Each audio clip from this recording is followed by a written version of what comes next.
well, it's supposed to be broadcasted also to Facebook, but there is some technical difficulties that I don't understand why it doesn't work. But in any case, it is going to be recorded, so you're going to have an access to it after that. So you know. Okay, well, let me see now what we have drawn here. We have our first collective artifact as part of this initiative. And basically, what we're trying to do here is that we'll keep building on this and on more beautiful things to come, because the idea of this challenge, the idea of this initiative is actually to co-create and collaborate upon climate-based actions, and to celebrate together the Earth Day. Okay, that's it. Of course, I also owe you an introduction for whoever doesn't know me. My name is Todor. I'm based in Stavanger, Norway, where I'm part of University of Stavanger, the local university here, as a PhD research fellow. But of course, as many of us, I have other hats as well. I'm also leader of the Placemaking Europe network, and together with 3 colleagues of mine, Milena Ivkovic, Victor Kasava, and Angel Bondov, we're part of the Tooltesting crew.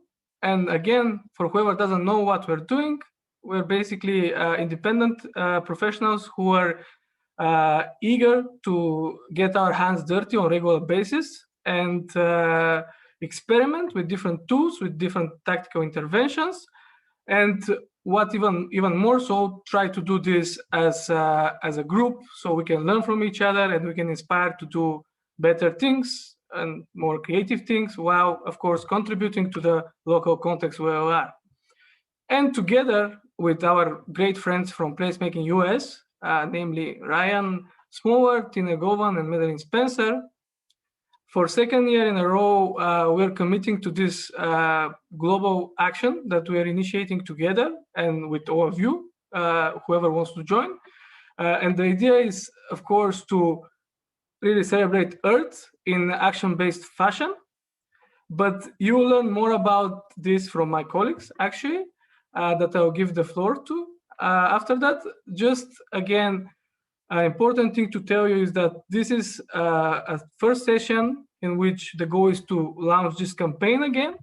But this is part of a whole process, a few sessions in which we're going to get together and in a two-way collaboration, try to exchange knowledge and understand better our own context and help each other in creating something real in action with our favorite elements from nature and favorite elements from the city. So without further ado, I would like to give the floor now to Ryan to tell you a little bit more about the initiative. And then, yeah, first, Ryan, go. All right, thank you, Todor. Good morning, everyone. Good evening, good afternoon, wherever you are. I'd like to give you a few words about Placemake Earth Challenge, and then I'll pass it on to my other friends.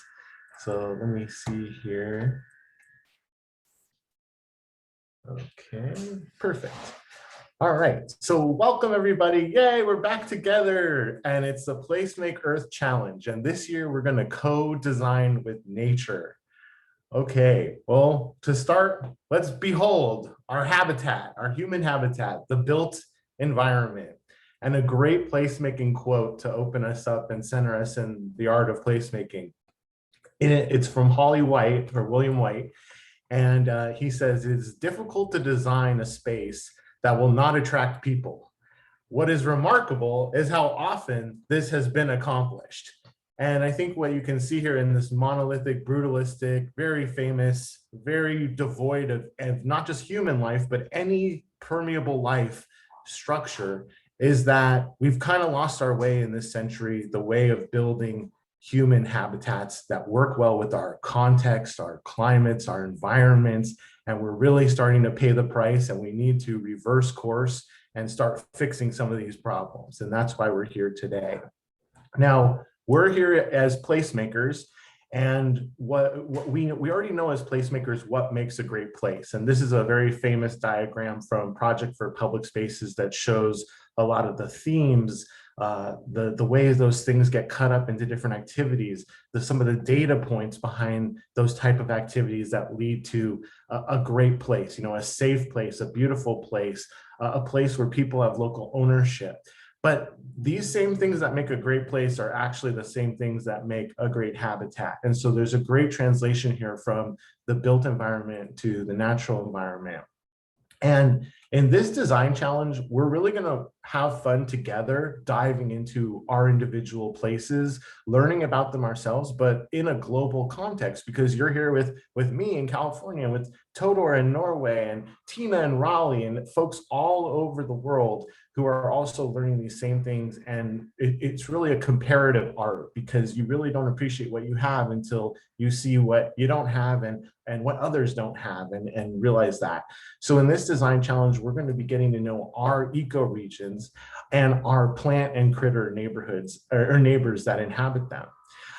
We're going to explore how man-made environments can integrate nature, or how places that don't integrate nature need to be fixed by them. And this is a picture of Salt Lake City's Ancestral Spring, which runs right from the top of the mountains above the city all the way through beautiful parks into the downtown area, and then right through the shopping mall, which is really integrated. Compare that with, you know, Southern California. This is a flood, or an alley actually in my downtown, where the Los Angeles floodplain, we actually live in an area called the Los Angeles floodplain, has been channelized, and all the concrete, such that we've created these flood conditions where we actually in the United States of America today still have to go get sandbags and protect our downtowns every time it runs. And I don't know if anyone knows, but you can even see the solution is right here for this alley. Is they need to cut a little hole there so that the water can flow into the soft surfaces, the permeable surfaces, and drain into the groundwater and replenish groundwater as it's supposed to do, instead of create this mess for us. We're going to be visiting and learning about unconventional ways people are bringing nature back to their city. And this is a front yard farm down the street from me, where you can point and pick your food. So you just say, "Hey, Charlie, I'd love some lettuce," and he goes and picks it for you. And it's been going since the 1970s. And we're going to learn in this process that nature and placemaking, along with the hidden ingredient of time, really work to create regenerative places. And this is a project, I think Jeff Rowe is here, who led this project. Is a conversion in a neighborhood of an old firehouse into this amazing open community garden and ecological center. And this really went from a place that, you know, it's just another spot in the neighborhood to walk by. And yes, it was well manicured, but it's a lawn, it's a water sucker and all this. And then over here, there's a meandering path through it. There's butterflies that visit this site. There's exciting smells. There's flowers. It's all native plants. There's bioswales. So there's slight elevations to help capture rainwater.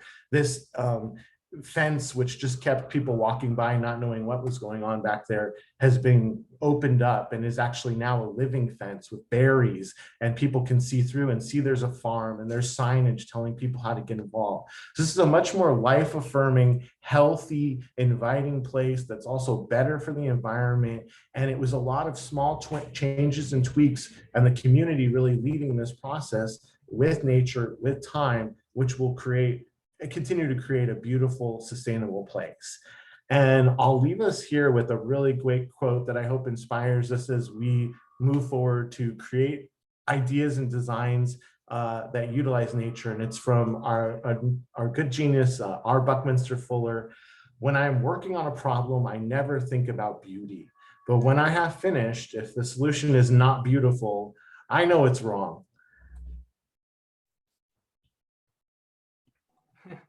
Thank you, Ryan, for already getting inspired with your examples. Okay, Milena now the stage is yours to explain a little bit more about the methodological approach. It sounds boring, Yes. but it's not. It's not. It's definitely not boring, and I will do my best to present it in a very engaging way, because the tool test day is really something that it's fun and inclusive. Let me share my screen. Just a second.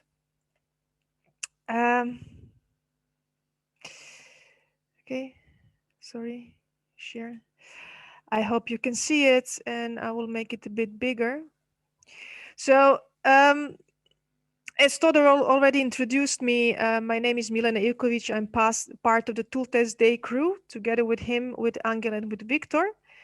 And I will just give you some highlights about what is a Tool Test Day, since it's a part of this Placemake Earth Challenge 2021 co-design with nature.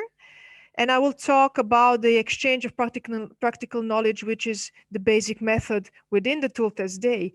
But before I do that, let me just show you how we started actually, and who are our founding fathers, if I have to say, but also who are our patrons and our networks which are supporting us.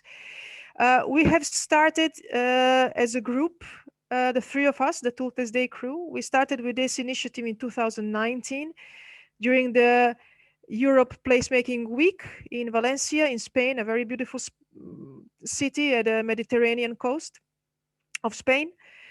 The event Placemaking Week Europe has been brought by the network Placemaking Europe, which is based in the Netherlands. The headquarters are based in the Netherlands. I myself also based in the Netherlands, in Rotterdam. We all met there, the four of us, but also so many other colleagues from Europe and so many other experts who are focused on placemaking. So the members of the Tool Test Day crew, myself, also the leader of Block 74 Urban Simulations office here in Rotterdam, Todor and Angel, who are the leaders of Informal, an NGO foundation in Sofia in Bulgaria, and Victor Kasala, who is leading the Krasiteasi Foundation in Bratislava in Slovakia. The Placemaking Week has been really a great way to start with a lot of inspirational talks and a lot of eye-to-eye meetings. It looks almost like a past time now with this pandemic. But what we have discussed today among ourselves, but also with our colleagues, is can we start with a event, or let's say event and a method, as a way to help tactical urbanism getting more from the ground, but also to help our colleagues around the world with some practical tools and how to knowledge, how to really deploy different tactical urbanism tools, right? To do that, we thought about peer-to-peer knowledge, placemaker to placemaker knowledge, and experts in public space, experts in all different disciplines that are connected with public space, but also cultural disciplines and social disciplines. We kind of brought them together as experts who has a tool to show to the wider network of the placemakers. That tool is then kind of tested by other placemakers in other contexts to see what is the impact, what is the possibility of such an approach to public space. The tests are very simple and agile. They take 1 or 2 or 3 days. They are topical. They have different themes. And we, as a Tool Test Day crew, we help and facilitate this knowledge exchange. We also monitor what were the results of all these tests around the world, and kind of give it back to the network of placemakers who are eager to do the tactical urbanism through action. We started with our first Tool Test Day initiative already during the Placemaking Europe network in Congress in Valencia. And we immediately recruited our first tool provider, how we call it, and that's actually an expert having already a method, a tool, an approach, a solution for public space and placemaking. Our first tool provider was a Space Sensation Collective from Budapest, from Hungary. And they demonstrated their tool already during the meeting in Valencia. And we somehow invited them to be the first tool provider and asked, can we also use this tool, the Space Sensation? Can we use the tool in other cities and allow our colleagues and friends to test it and, monitor and report how did this tool, what kind of effect was for this tool in their own communities, in their own neighborhoods. The Space Sensation tool was very much connected with how people perceive the space.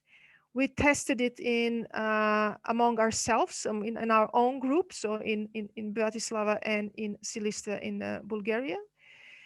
And we kind of rolled it out to other places in Europe, right? So you can imagine that not only in these 2 cities, but also in 6 other cities across Europe, we have tested the same tool by the tool provider, by one expert, and kind of monitored and looked, what does this tool bring? What kind of action? Is it useful for the people? Can we replicate it? Can we do it in another context? And what it means when it's done in another context.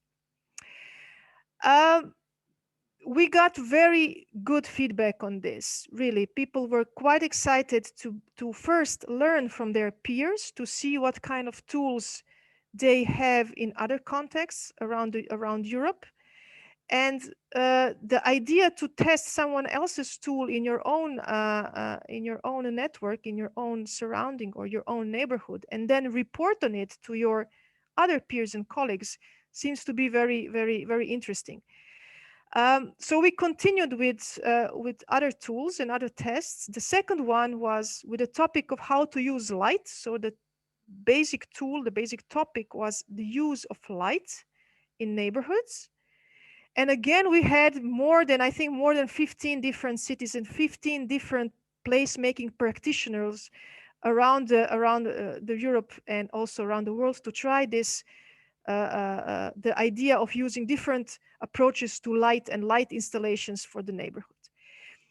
During this particular test, which was in the winter of 2019, January 2019, we had as tool providers different light experts bringing their tools, bringing their ideas about placemaking and light. And I know that one of the most engaging webinars with our tool providers was with Ryan, showing his experiences from PlacemakingUS network, but also from the projects that he was visiting around the world. And we had also experts from the Netherlands, also experts from Bulgaria, etc., etc. So we already established a format of a webinar, something like we are doing right now, and follow up a series of webinars, how the others were practicing with this kind of tool. So even before the pandemic, we were already kind of moving online as a way to communicate as much as possible with a wider placemaking community. So when the Tooltest Day 3 came up, and that idea came again from the PlacemakingUS friends and also from supported by the Placemaking Europe network, to do the Placemake Earth challenge, we were really thrilled that this kind of approach started to really roll out. And the last year's edition of Placemake Earth challenge was, of course, in the middle of pandemic in April. We moved to a online format.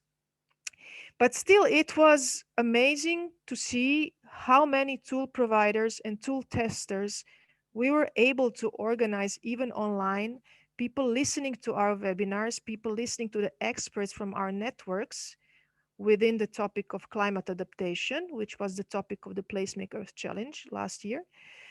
How many people were eager to listen to someone else's tools, pick them up and try them in the neighborhood, whether they were a small scale, big scale, on a street level, on a garden level, on a park level. We really collected a variety of all kinds of experiments, and it was more than in 20 cities around the world. So it was really a great success, and also gave us a lot of energy to continue and to come up to the Placemake Earth Challenge 2021.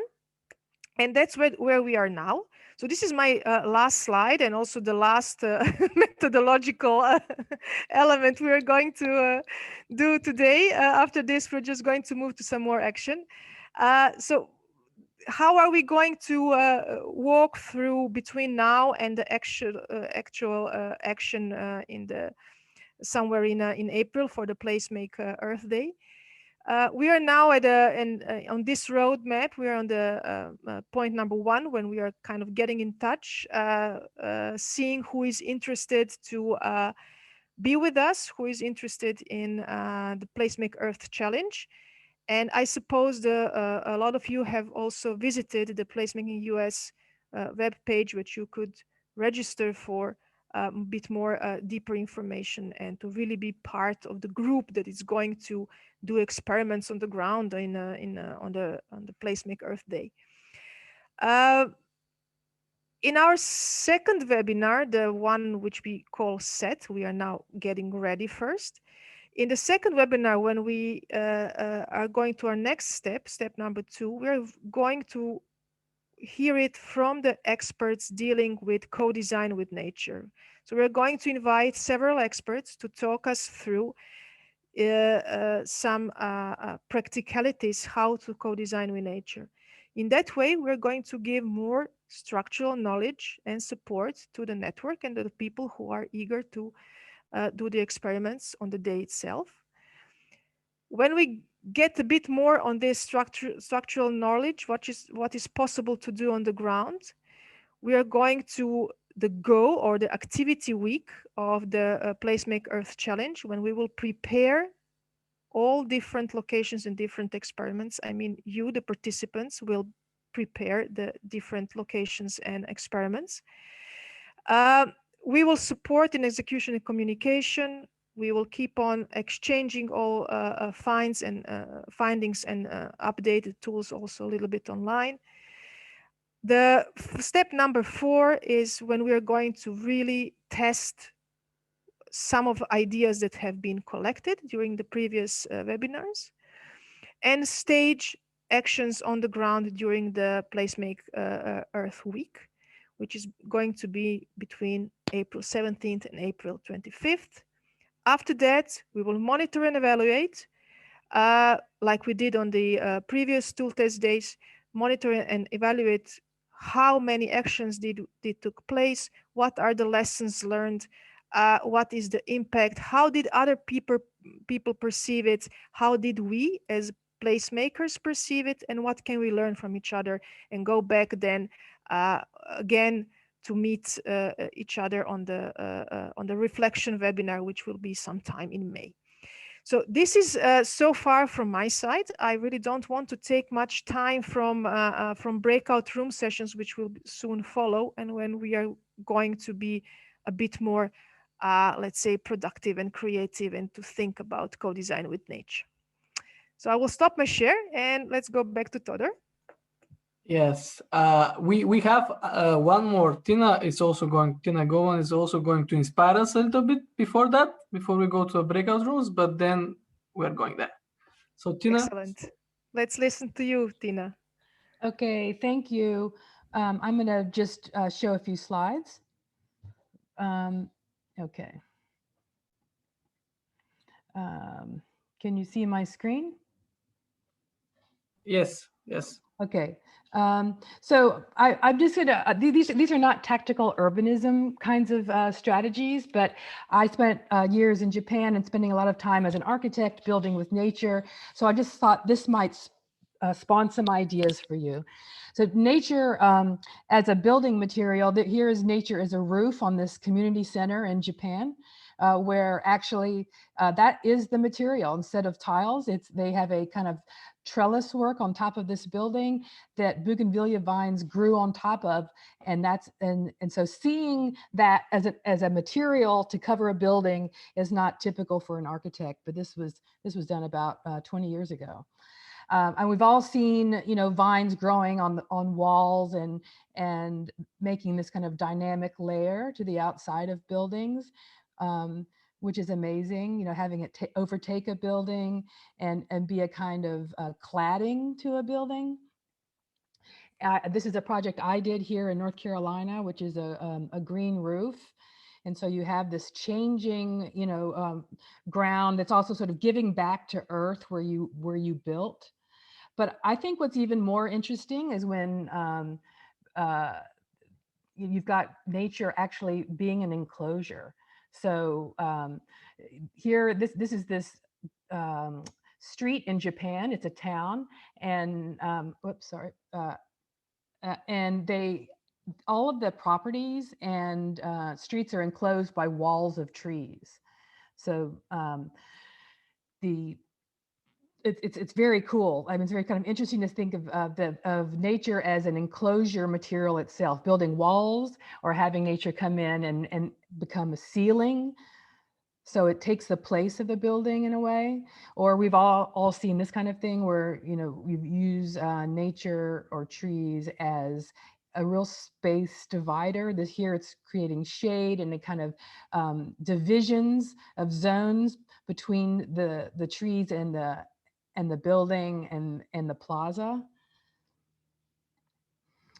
And these kinds of spaces, you know, where they actually make walls or tunnels and become a kind of architecture themselves.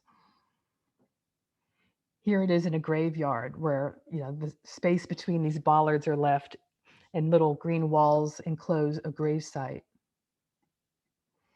So this idea of co-creating with nature has always been really exciting to me, and I really got turned on by it when I was working in Japan, where I saw spaces like this, where you really, the architecture and the place are working with nature to make the space together.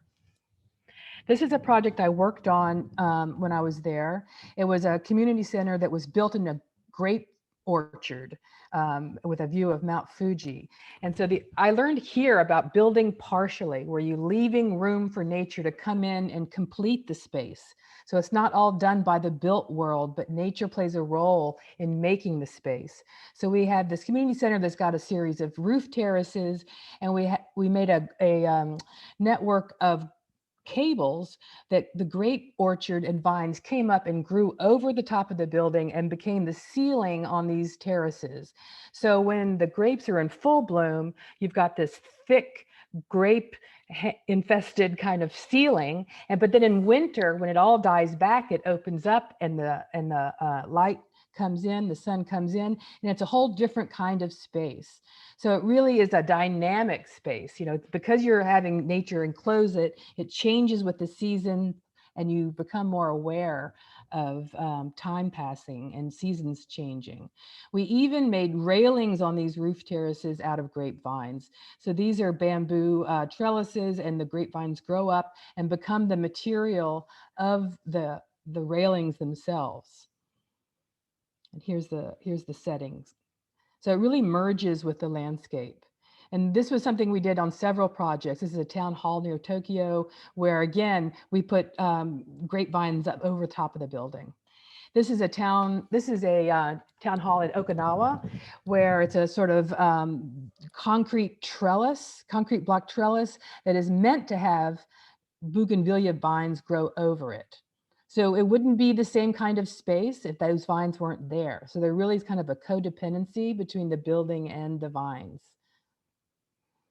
And it's amazing. It's like a three-dimensional trellis that blooms. And you get these kinds of in-between spaces where built and nature are working together. And I think this has a lot to do with you know, sort of dissolving the building and softening the edges of the building. This is this town hall, and you can see the kind of open-endedness and porous edge the building has purposefully so that nature can come in, which I think is really important when we think about the built and the natural worlds at all scales, sort of dissolving and softening those built edges. And just the idea that you would soften the built world and have it yield to nature is sort of revolutionary, because I mean, normally we're, originally we're sort of trying to make our stake in nature, and buildings are meant to be strong and the hard thing, and nature is soft, and we typically mow down trees. But the idea that you would yield to something like nature, Frank Lloyd Wright understood this, and you make a place for it and invite it in, I think is a wonderful and kind of poetic thing to do. The hard and the soft. And nature in the city, Chicago, Highline, bringing continuity of nature into and through the city, the way Ryan was talking about Salt Lake City, how can we do that? I think it's really important. Bringing these swaths of nature and continuous avenues of nature through the city. We need it. And when you bring nature into the city, it's a way to make the city more kid-friendly, because kids love nature, and it really invites them to interact with the city in ways that they feel at home.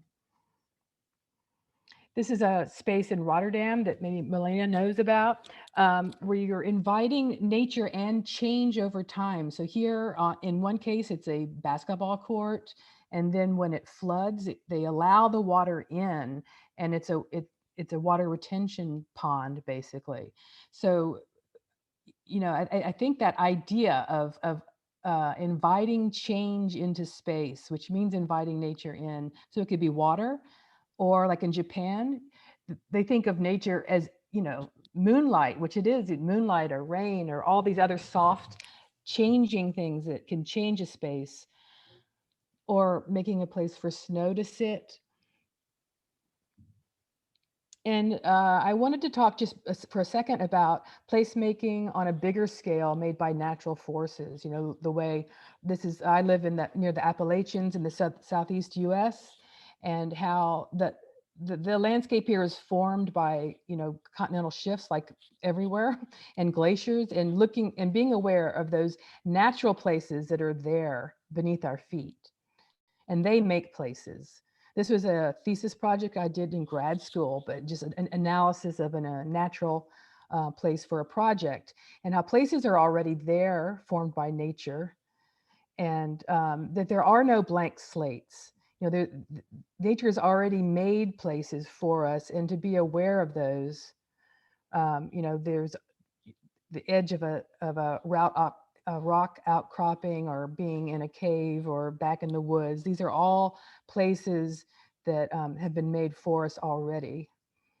And if you live in a place that has some really strong natural forms, like Chattanooga, Tennessee, which is where my family's from, you can see these kinds of places reflected in the town and street and region names. There's Lookout Mountain, there's Red Bank, Riverside, the valley, there's a Lookout Valley, there's a Missionary Ridge, there's the Point, and all of those refer to these natural places and kind of locate us on the planet. And just a brief mention of the hidden layers of a place, excavating these natural histories of a place, bringing a deep awareness of where we live, looking at historic maps, what was there before, in terms of nature. This is an example of a project in Japan, where it was just a nondescript alley, and it was the site of a stream that once was there. And so we came in and uncovered the stream, or sort of reinterpreted it and made it come to life again. It became a play space in the middle of the city for kids. Here's a map of how it weaves through the town. And we also made tiles along the path that referenced that stream that was there, and told the story of it in the paving. So making people aware of what was there originally and what may be obliterated now by the built environment, I think is really powerful in terms of connecting people with place. Just like Ryan pointed out, this mall in Salt Lake City that had this creek running through it, and how they unearthed that. And so suddenly this place has a whole nother meaning, because they see that this was a creek and it references what was there.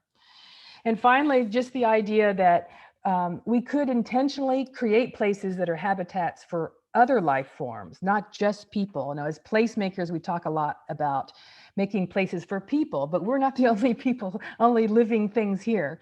So this is a bridge in Austin, Texas, that where they deliberately built the bridge and underneath in a way that it would provide habitats for bats. So the whole city comes out onto this bridge and watches the bats fly out from underneath the bridge. And it's this amazing community event and connection to nature that they all experience together. So the idea that we can make spaces for other living things to live at the same time that we make places for people, I think is a powerful one. Okay, and that is it for me. I'll pass it back. Yes, thank you, Tina. And yeah, just now, I mean, with all of this inspiration, probably is wow, how we're going to achieve things. I mean, and here where it comes, where the whole idea is, like in the next 35 minutes, I would invite you to spend time with each other, basically, and we'll split in breakout rooms and actually really start speaking about like how we can achieve and what we can achieve, what is doable, what is just, you see my screen, right? Just want to confirm that. Yeah. Can somebody confirm it? Yeah. Okay. So the point here is that, okay, first of all, of course, some Zoom etiquette. When we go in the breakout rooms, I would really like you to ask you to put your camera on, no hiding. So okay, of course, you mute yourself when you're not speaking, but also be aware of your body language, hand signals, smile, nod, wave, raise hands, and communicate, collaborate. The exercise that we're going to have now is that we're going to speak about who we are, introduce ourselves to each other, and find out things about each other's climates and eco neighborhoods. And by doing that, we hope that this will help you in the process also of understanding your climate better, because of course I'm perfectly aware that we don't, like, it's possible that we don't know a lot, but of course still asking yourselves this question is a good starting point, and how we can learn like more. And of course, bonus things will be like, if you think about what are the keystone species, native plants to take care of and like to interact with, and explain what kind of climate change threatens wherever we are located. So that's it. I will also actually share with you I'll stop sharing this, but I'll share with you the link to the document down there. You have, you can interact with it. You have, in each room we'll have one responsible person to lead the discussion, so don't stress, but don't rush. I mean, we have time for this. Let's spend some time to really know our cohort better, because this is part of the process. And Ryan, you want to show us an example of how this will work, right? Exactly, yes. So thank you, Todor, for explaining that. So we're going to go in these breakout rooms, and there's going to be about 5 or 6 of us, and then a group leader. And we're going to go through a process of just answering some of these basic questions so that we know who each other are, and we can also learn a little bit about each other's eco neighborhoods. So I'm just going to show you really quick. Oh, I think I did this right. So we'll get started by introducing each other and our eco neighborhoods. And in North America, I was made hip to the Environmental Protection Agency has these incredible, very detailed maps of our eco neighborhoods that are very authoritative and provide all the real accurate data.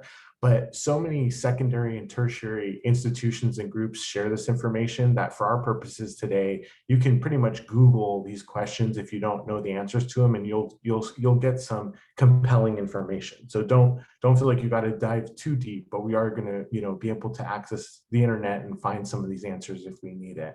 And so for me, looking at my climate, which is one of the first questions. I'm in Southern California, is it's a Mediterranean climate. And this is really interesting because as you start to look at the climate, you start to see all these clues in the built environment. And so a lot of the architecture in Southern California, the place names, they're Italian, they're Spanish, they're referential of the other Mediterranean climate zones. And it's also interesting because a lot of the duplicative architectural styles here were actually created with climate in mind. So the colonnade archways that you see in Venice Beach, California, are because of the balmy weather and the desire for people to walk outside, but also under the cover from the heated sun. And looking at keystone species and the other, as Tina said, are non-human neighbors in this challenge, a keystone species is a really interesting concept because the keystones are kind of like us in this challenge. They're fellow guardians from environmental collapse. So some of the keystone species here locally are mountain lions that keep the populations of different other animals in check who otherwise would be overgrazing. Also the otters who love sushi as much as we Southern Californians do and eat the sea urchins, which don't then take over the shores and block all the other marine life from existing. And also the native plants are very, very important because they give us clues as to how to live in this area. So the native plants around here are very drought tolerant. There's not a lot of rainfall. It's very arid and warm, so they can exist in very dry conditions. And so that kind of informs some of the issues and also the adaptive technologies that need to be in place in order for us humans to thrive here as well.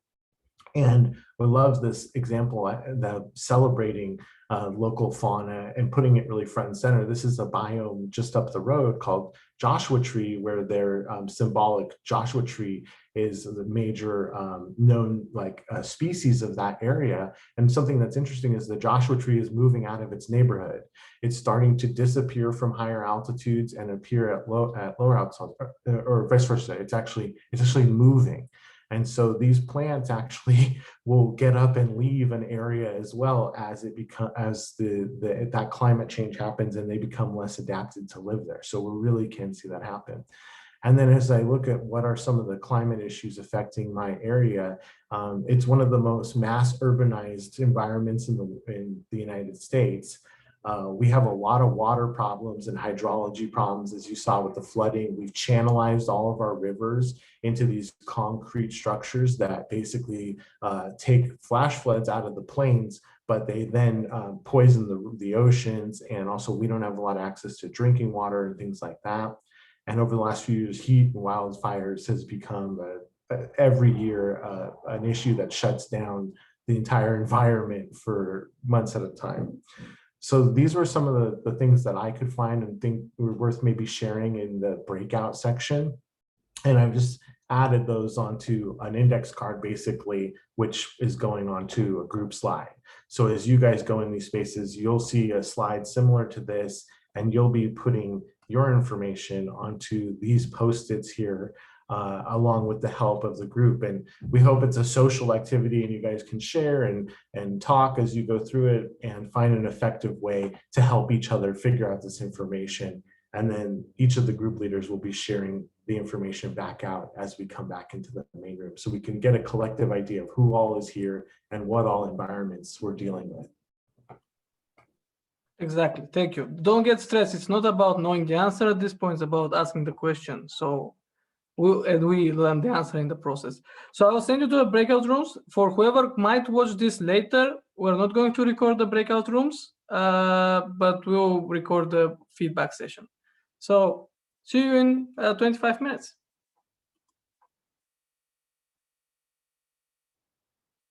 Okay, well, you have to actually invite, to accept that you go to the room as well. Sorry.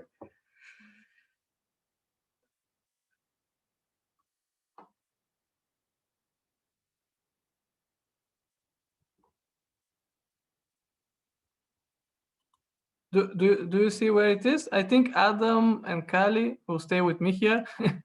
Or whoever cannot find where to, I'll stop recording.